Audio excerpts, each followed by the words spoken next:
talking then about all that in school.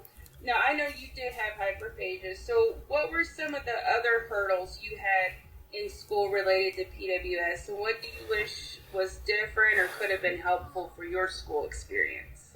The dietary needs, and I think this is going to be, I think we're getting a little bit more fleshed out in terms of specific dietary needs for Prader-Willi, in terms of what dietarily activates the hunger response. And we talked about that, how Dr. Miller and Mike had kind of sat with you, or you had referenced the fact that you didn't feel like sugar was going to be a possibility for Ramsey.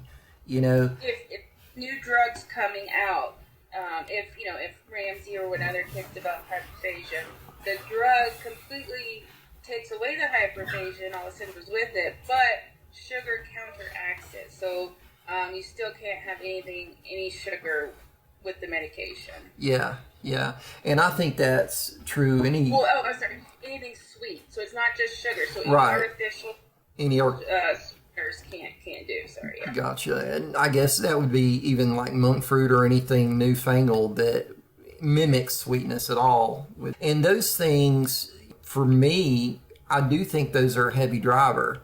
And I think although it sounds hard that you're making a dietary modification to get rid of those things, I think if it can ease the discomfort of hyperphagia, that might be a good thing in the long run. So I think it's a dietary advancement to say that it's Mediterranean, it's low carb, and it's no artificial or regular sugars, or natural sugars. Sugars and sweets are, I think the number was like 80% more addictive than cocaine. So if your body gets hooked on that, whether you have PWS or not, and especially in America, everything's got sugar in it. It's just loaded. So it's complicated and hard, but it's your body.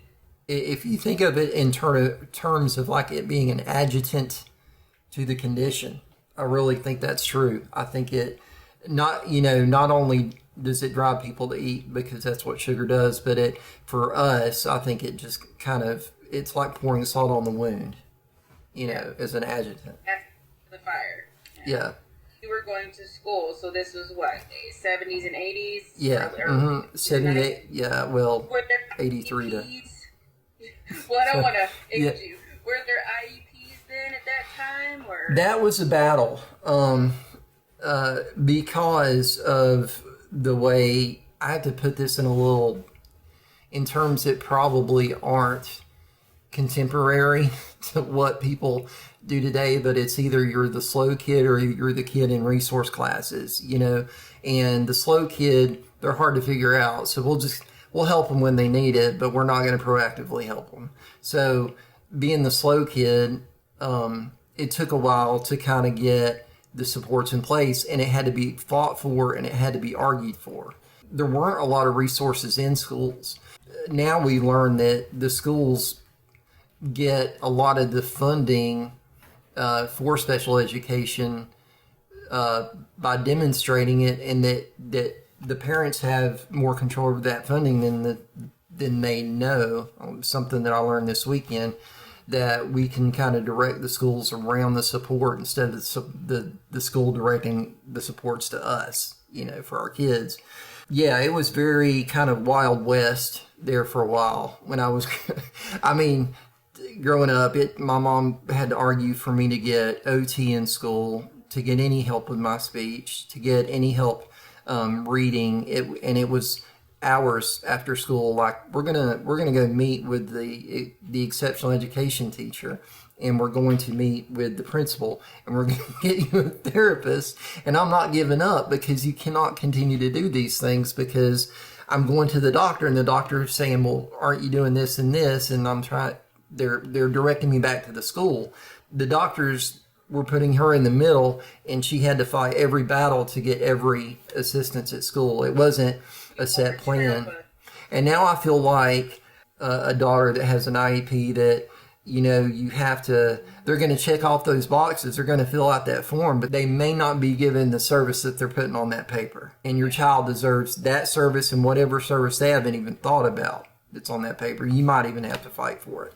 As a mom who's, Ramsey's not even in school yet, but I feel like no one ever moves as fast as I need them to move. Like when they were making referral from the hospital at UK to Nationwide, where his PWS clinic was, they weren't moving. So I started harassing Nationwide. I need to get my son in here. I need to get my, and then Dr. Miller in Florida.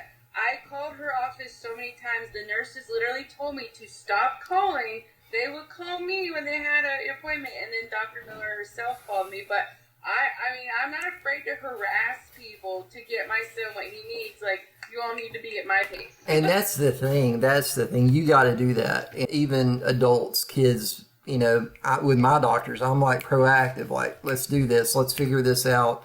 Thing new pops up for me, the EPI or whatever. Like I said, I was in between doctors. Now I'm like, harassing these people to get me in. They're going to have to learn how to do that their whole life.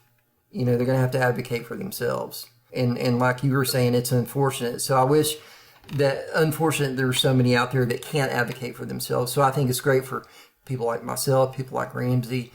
We need to show what advocation is so other people that care for these people that aren't being advocated can kind of mimic that and push their loved ones and those affected with prader-willi along too. People in the medical field need to be educated more. There are so many quote-unquote specialists and doctors that even in these 10 months that I've been dealing with it, that we've run into, who they only saw one prader-willi person once in med school and or they heard about it in a textbook and that was it. That was their only experience. They met that one person, had that one patient, and they assume that all the symptoms and all the things going on with that person is how all of the PWS people are. Right. And they want to diagnose and treat them the exact same way they did that person. You'll run into 5 people with PWS and all 5 will be completely different. Yeah, exactly. Very much. So there's a huge misconception that PWS people can't drive or don't drive, yet you do. You drove yourself to the conference every day. And you just posted a photo on Facebook driving with your family. And Dr. Miller has told me that she has many patients that drive. Unfortunately, on many of the PWS parent forums or any of the prader-willi forums, which I don't go on any of them, and we're, as new parents, all warned not to because it can be so negative. They all push the concept that our kids or anyone with prader-willi can't drive. They don't drive. It's just not a thing at all. Not only how do you feel about that, but what hurdles, if any, did you face in getting your driver's license? I didn't really have hurdles other than restrictive lenses. I mean, I went through the driver's education program in school, and I took the driving test once. Nice.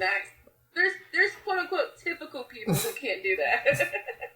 But anxiety of driving, I think, which is for any new driver, is bad. I think the other health problems and how they can interact with driving.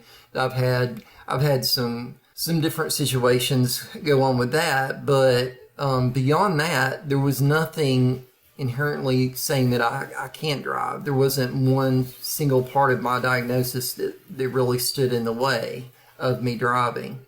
I'd been driving since I was 16. Now, I do have a funny story about that because, you got to wear your corrective lenses. And my mom was pretty hard. So when I got 3 tickets for not wearing my corrective lenses, I surrendered my license for 1 year because my mom was really hard about it. So, and she's probably going to be laughing at this point in the video right now. So, that was your mother, not, Yeah, that was, she was like, if you're not going to wear your glasses, you're not going to drive. So, yeah, that was a fun period in my life. Yeah, I mean, when I got my license at 16, I probably should not have, because I can't tell you how many wrecks and speeding tickets and dangerous driving that I did. And I didn't drive responsibly till I had my first child. So, just because I am healthy, I probably shouldn't have had a license for a while.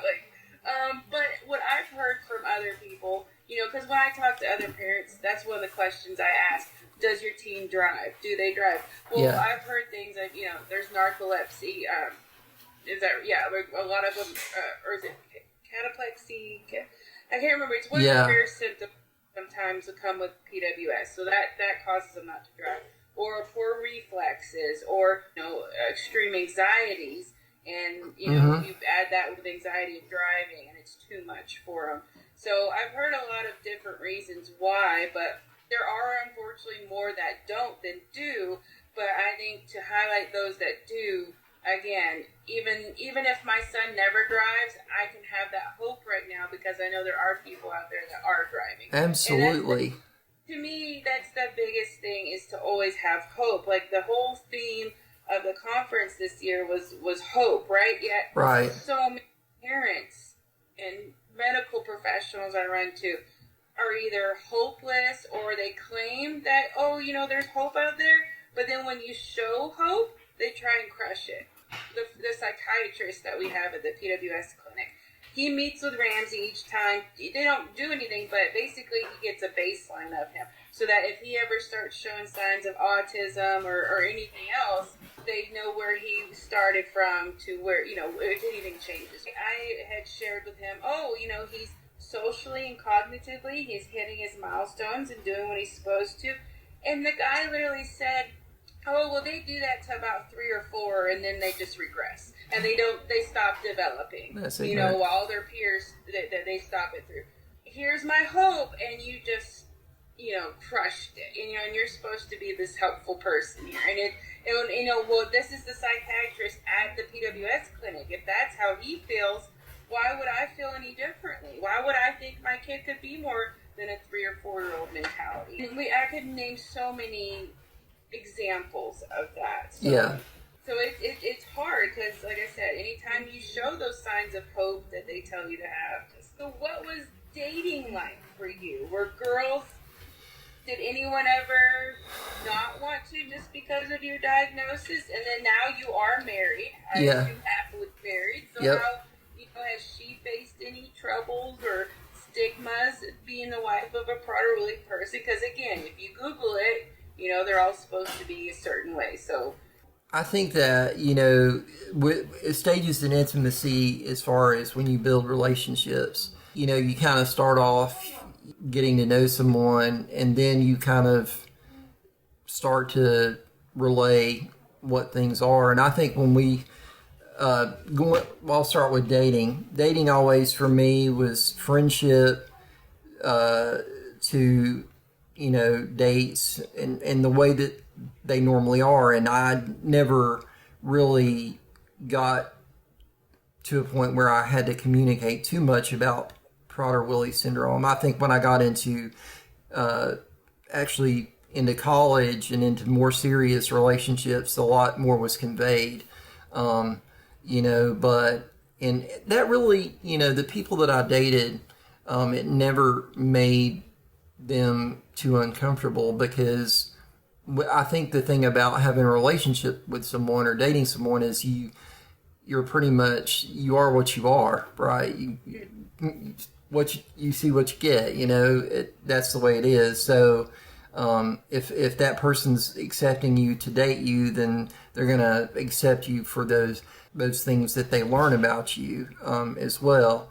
The thing about marriage, though, that's different is I don't think my wife, when we first got together, the chronic illness aspects of prader-willi were, and how the interventions would go, and how many times I would have to have surgery, and how many doctor's appointments I would go to, and how many infections I would go through, and all these issues that I have. I don't think she was very like, "What's your problem?"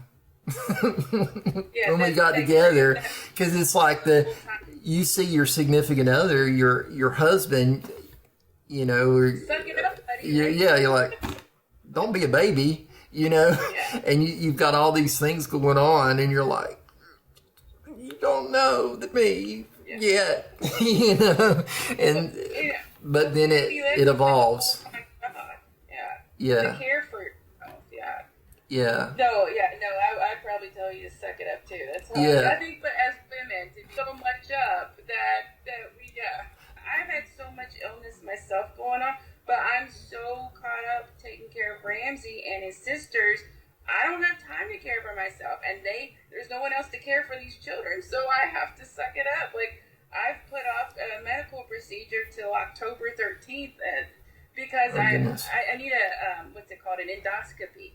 I've been one since Ramsey's. I'm too busy with Ramsey, so I think that's the mom or female mentality. We're told we have to be caregivers and keep going and suck it up. So if I can have a baby without meds, you can do this. But I think my fear when I asked that question though about the day stuff, like my fear is there's so much stigma against like mental illness or anything mental. Like, my fear for Ramsey is that he would open up to a partner and share that, and then that person goes home and Googles about it, and they think it's too much. Well, with his particular version, UPD, there's a higher risk for mental illness, and severe mental illness such as like schizophrenia and psychosis. My fear is that they Google that, see all of that, and they automatically think, oh, he could turn crazy or be crazy and just hide me right now. Like, I don't want any part of that, and that's my fear, for him, that, he opens up to someone and they think, they're fine until they go and learn, like, ooh, if that could happen. That's my fear. But I know that's more of me just being a mom scared for my son, but I know there are stigmas that there's people that if you open up, if you're bipolar or this or that, they automatically have this idea of who you are then, the minute you say that. And, I want people to know Ramsey and not that. I really think the world anymore is so afflicted in so many ways that people all have their conditions that, and maybe I'm just being too hopeful and too optimistic about it, but I really think we live in a world anymore where people are just going to have problems. It's going to be okay. You have your issues, I have my issues, and just hopefully that those relationships become more organic because so many people have so many things, Right. When Ramsey starts dating, that it can be more of an organic thing instead of like, maybe he finds out something about the person he's dating that he has to back away from, Right. Maybe if mommy doesn't approve. There you go. And mommy doesn't approve, but that was another thing. Anyway,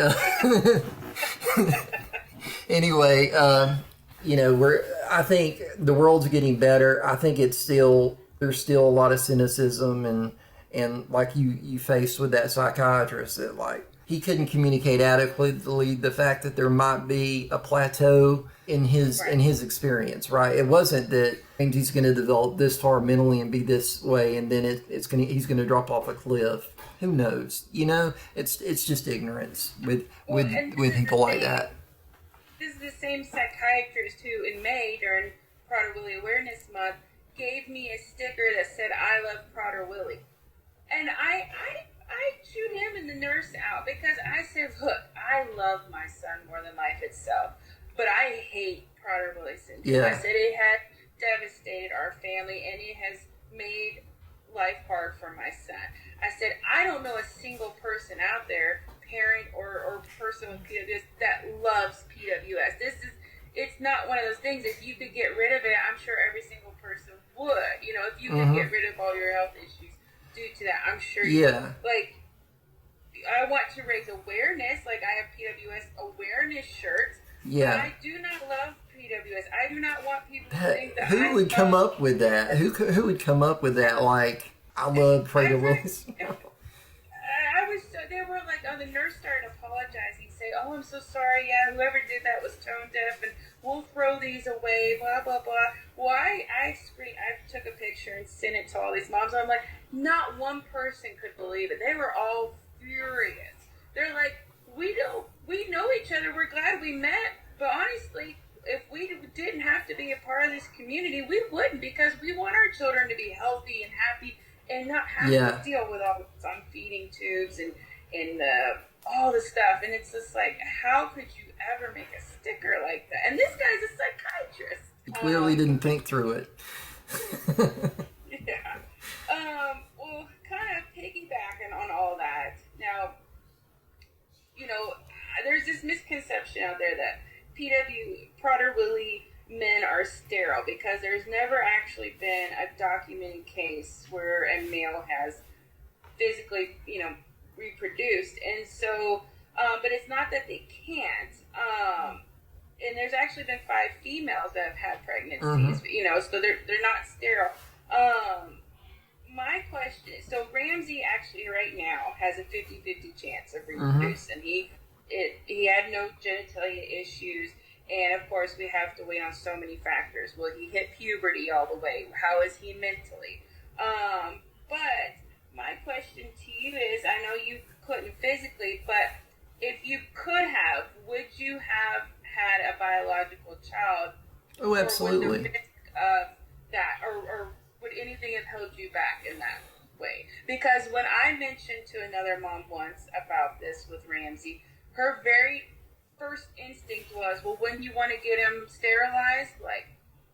I'm like, well, for one, that wouldn't be my choice if he's mentally capable of doing, aware of everything. And 2, his particular version can't be passed on, So what would you have if you could have, or would that have stopped you? In terms of children, I like I said, I can't have children. The chances of me being able to father a child biologically is so minuscule that, it'd be beyond reason that I could.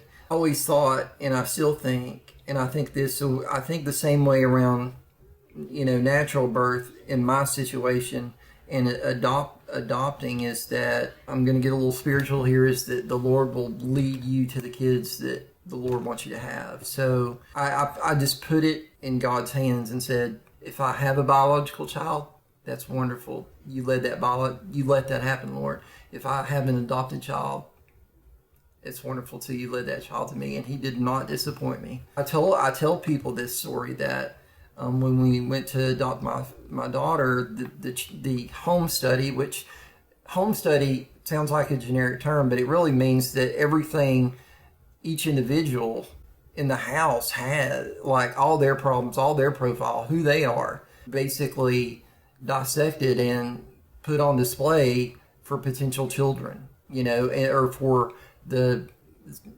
social services to basically place a child.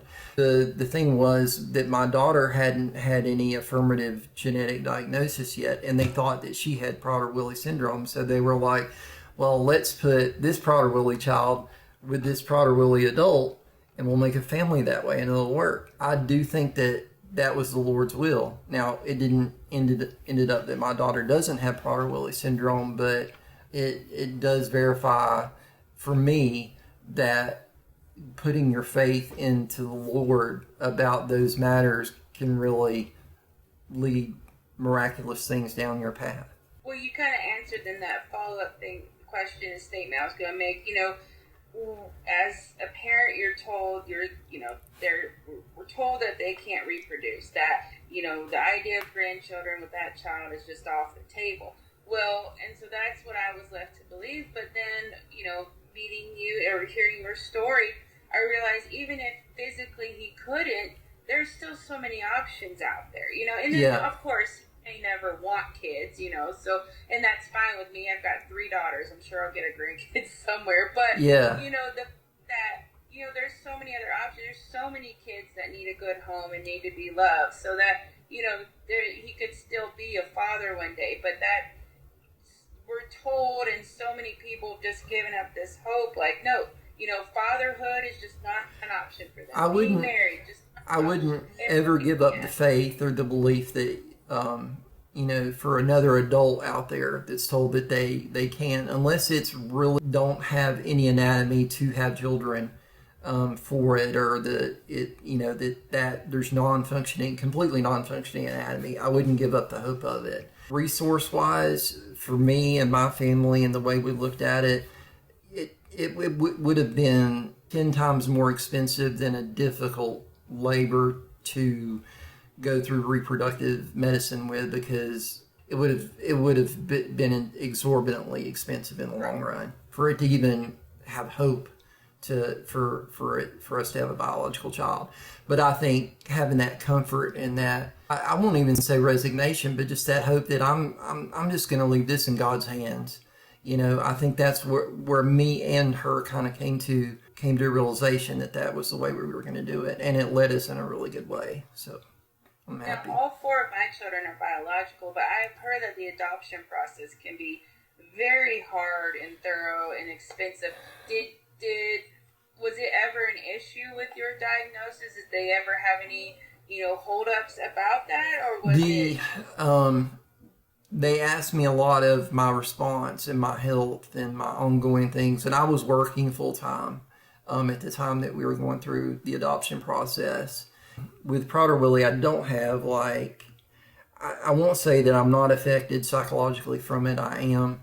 I think, when we got into the fine details of the adoption process, there were questions around that. But to get a little bit deeper into it, I don't believe that my psychological or psychiatric issues that I have, Prader-Willi might have some to do with the fixation, rumination, anxiety, things that I have, but my big problems always came from trauma response from things that I went through when I was younger. There were things that I went through, and I'm going to say this in the kindest way, that were more... Well, I asked because, I was friends with a woman who, at a young age, got breast cancer, and the type that she had could come back, and it was, it's deadly, obviously, for women. Yeah. So she, due to all the treatments with that, wasn't able to have any more kids. She'd only had the one.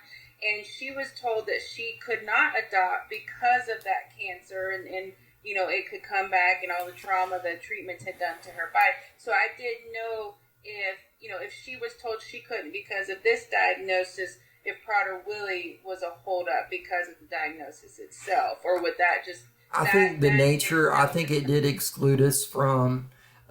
we had looked at several sibling groups, and I think that a lot of those problems might have excluded us from it. And we had adopted, our child is medically needy, was considered a medically needy adoption. So beyond the fact that I think it was kind of like looking at her situation, looking at our situation, me having Prader-Willi, and they're assuming that she has Prader-Willi.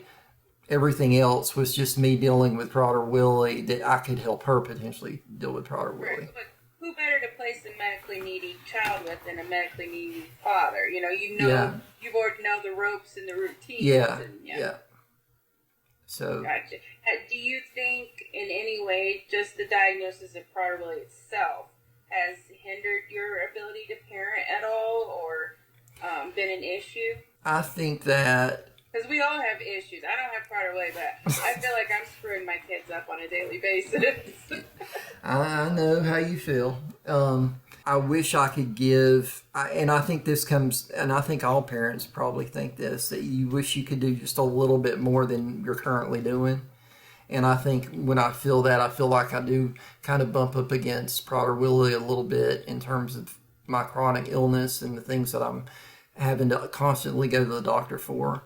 I think that, I wish, because my daughter has her own medical needs, that I wish beyond me pushing through my medical conditions and her pushing through her issues, that I give a little bit more to her. So I think I feel that overall little bit of guilt about the hindsight of, I wish I could do this better and do this more for her. I don't know if that's as exacting of an answer that you want, but it's just a general, I wish this wasn't holding me back so I could do more for her.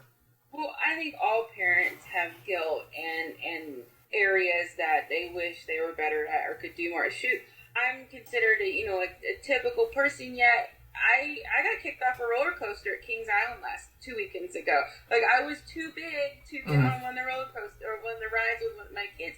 And that's embarrassing, but then I felt guilty. My girls, having 3 daughters is hard. I don't want them to look at me and be, my mom's fat or my mom's too big because of all the issues women are put on, how we're supposed to look, and how I reacted to this. If I had gotten sad and cried, I don't want them to be ashamed of their bodies or make them think that I'm ashamed of my body. As hard as it was. And it's such a tricky situation. But, like I said, I think there's so much guilt. Anytime I do anything for myself, like I basically gave up my job. I had my own furniture painting business.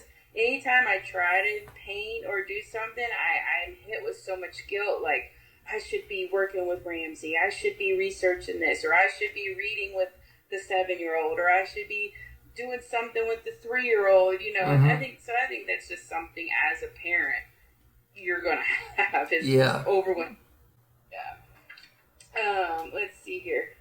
Yeah, but I mean, I think that you go to show that biology isn't everything. That you can still be a parent and provide a loving home, whether the kid was biologically. Oh, absolutely. And I think so many adults too are, told, I think they just think that they can't do something, like you've said this whole interview. But if you show them that they can, absolutely.